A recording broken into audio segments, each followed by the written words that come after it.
जोहार दोस्तों, आप सभी को आपका अपना चैनल नाग पूर्णिमा फाउंडेशन में स्वागत है।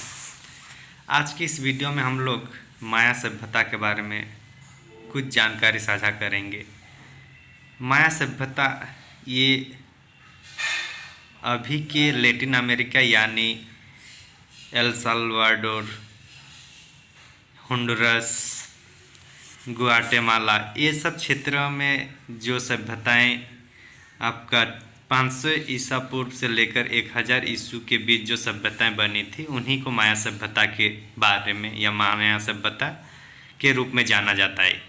जैसे कि हर एक सभ्यताएं अपनी एक विशेष रूप धारण किए हुए रहते हैं, तो कुछ इनका भी स्वरूप देखने को मिलता है कुछ इस तरीके से। अगर इनकी बात किया जाए तो इसमें भी मेनली मुख्यतः 4 वंश हुआ था माया सभ्यता में: टिक्कल, कलक, मूल, कोपान और पोलैंक।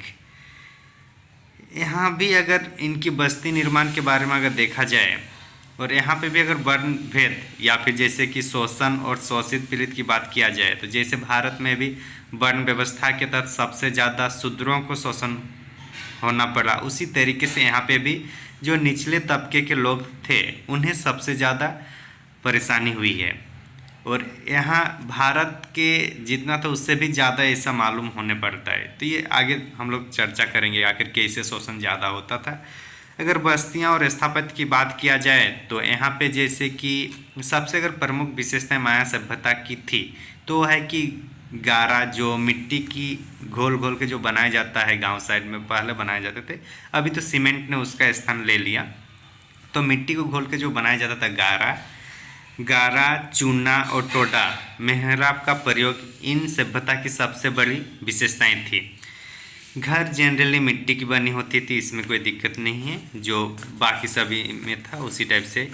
यहाँ पिरामिड का भी निर्माण हुआ है लेकिन उतना भी बड़ा नहीं हुआ जितना कि अफ्रीका में हुआ था। तो पिरामिड है लेकिन कम, ज़्यादा बड़ा नहीं। जैसे कि सबसे अगर प्रमुख पिरामिड की बात किया जाए तो उनकी ऊंचाई लगभग 27 फीट ऊंची थी, और अगर सड़क की बात किया जाए तो 8 फीट ऊंची बनी होती थी, और लगभग 8 फीट ऊंची बनने के बाद लगभग ये 2 से 4 फीट चौड़ी होती थी। और लंबाई की बात किया जाए तो 600 फीट से लेकर 60 से 70 मील तक लंबाई होती थी सड़क की। सड़क को यहाँ एस्के बॉब कहा जाता था, जबकि जो घर है उसको ना कहा जाता था सब माया सभ्यता में। यहाँ पे जनरली जो रोड बनाया जाता था वो व्यापार के लिए, सेना के आने जाने के लिए और उत्सव के लिए। उत्सव के लिए का मतलब होता है कि जो गांव घर में जब उत्सव के दिन होगा तो नजराना पेश करने के लिए शहर के लोगों तक, शहर के जो सरदार है उनको, पुजारियों तक, जो शहरों में रहता था उनको वहाँ तक पहुँचाना जरूरी होता है। तो इसलिए उत्सव के ये में भी यहाँ का जो एस्केबब होता है उसका यूज होता है। एस्केबब का मतलब होता है चौड़ी सड़कें, और ना का मतलब होता है घर, माया सभ्यता के आधार पर। मायावासियों में समुद्र मार्ग का भी मतलब साक्ष्य मिला है। और सबसे पहले जो कोलंबस, जो अमेरिका की खोजकर्ता जो कोलंबस थे, उन्होंने मायावासियों में जो 1502 में गुआनाजा में पहली बार उन्होंने नौकाओं को देखा था। गुआनाजा में पहली बार नौकाओं को देखा था 1502 में। कौन? जो अमेरिका के संस्थापक या जिसको खोजकर्ता माना जाता है, कोलंबस ने। राजनीतिक और सामाजिक व्यवस्था की बात किया जाए तो यहाँ थोड़ा सोचने वाली बात है। राजनीति में हालांकि तो जैसे बाकी सभ्यता में रही है उसी तरीके से यहाँ पे भी रहे हैं। जैसे कि यहाँ का जो शहरों का जो राज्य का मुखिया होते थे उनको असली पुरुष या फिर हेलेक यूनिक या असली पुरुष कहा जाता था। इसके साथ साथ जो काम करते थे उनको बाताबोब कहा जाता था। बाताबोब मतलब उसके अधीनस्थ में जो काम करते थे, किसके? हेलेक यूनिक के। इसके बाद अगर परिषदों की नगर परिषद होती थी, नगर परिषद को कुछ कबाब कहा जाता था। बाताबोब जो होता है वो झगड़ों को निपटारा करता था। आमतौर पर इसको पालकी से घुमाया जाता था। किसको? बाताबोब को। मतलब वो विजिटिंग जो पेट्रोलिंग करता था वो पालकी के माध्यम से करते थे बाताबोब, क्योंकि ये राज्य का जो मुखिया है उसके असिस्टेंट के रूप में कार्य करता है, तो राजा तो हर जगह नहीं जा सकते, इसलिए ऐसा होता है। सामान्य जन या किसान उच्च वर्ग के लोगों को कोई प्रकार की नजराना देते थे, टैक्स देते थे, टैक्स के रूप में मक्का देते थे। तो खाना पीना बनाना या खाद्यान्न की उत्पादन करना जनरली निचले तबके के लोगों का काम था। सड़क बनाना, सड़क बनाने के टाइम जो सड़क बनाया जाता था उसी आसपास के गांव घर के जो लोग होते उसको जबरन काम कराया जाता था, उसके बदले पैसा नहीं दिया जाता था सड़क बनाने के लिए।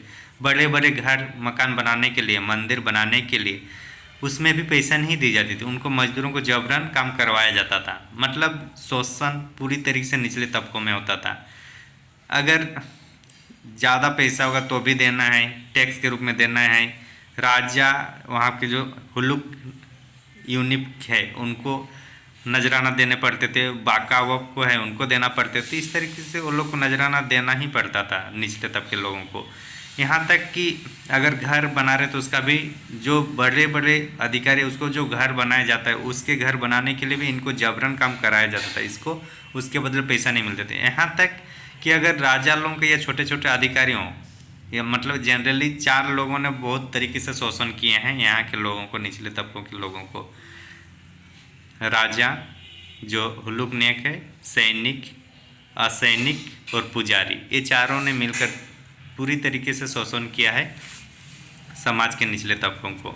यहाँ ये लोग का जो अपना खेती होता है उसको खेती में काम करने के लिए भी जबरन निचले तबके के लोगों को लगाया जाता था, उसके बदले कोई पैसा वैसा उनको नहीं दी जाती थी। माया सभ्यता की अगर अंत किया जाए, अच्छा माया सभ्यता में एक सबसे इम्पोर्टेंट है कि यहाँ जो कैलेंडर है 3 तरीके से चलता था। पहले 18 महीने के आसपास, एक 20 साल का और एक 50-60 साल का। इस टाइप से 3 कैलेंडर यहाँ पे देखने को मिलता है माया सभ्यता में। फिर ये कहेंगे कि माया सभ्यता आखिर कहाँ पे था, तो माया सभ्यता वर्तमान के लैटिन अमेरिका जो कहते हैं, होंडुरास, ग्वाटेमाला, एल साल्वाडोर, ये आसपास का जो क्षेत्र है इसमें माया सभ्यताएँ थी। मतलब मध्य अमेरिका की बात करते हैं हम लोग इसमें। अगर माया सभ्यता का अंत कैसे हुआ अगर देखा जाए तो कहीं ना कहीं ये भी कहा जाता है कि इतना जो शोषण हुआ था उससे कृषक विद्रोह हुआ होगा, तो ये भी कारण होगा। लेकिन और भी कारण हो सकता है, जैसे कि यहाँ की ऑलमोस्ट ये जो क्षेत्र है सूखी क्षेत्र होता था, यहाँ पर सूखा है, बहुत कम यहाँ पानी मिलता था, तो ये हो सकता है सूखा या पारिस्थितिकी असंतुलन के कारण भी हो सकता है। लेकिन यहाँ पे और भी है कि यहाँ पे जो युद्ध का है, युद्ध के बारे में भी पता चला जाता है। मेक्सिको ने यहाँ आक्रमण कर दिया, ये भी सुनने में आता है। तो इस तरीके से इसका इन जटिल समस्याओं को पतन कैसे हुआ तो एक जटिल ही है, अभी तक इसका कोई फुल प्रूफ नहीं है कि आखिर कैसे इसका पतन हुआ है। तो आज हम लोग माया सभ्यता या माया संस्कृति के बारे में कुछ जानने का प्रयास किए। थैंक यू फॉर वॉचिंग, धन्यवाद।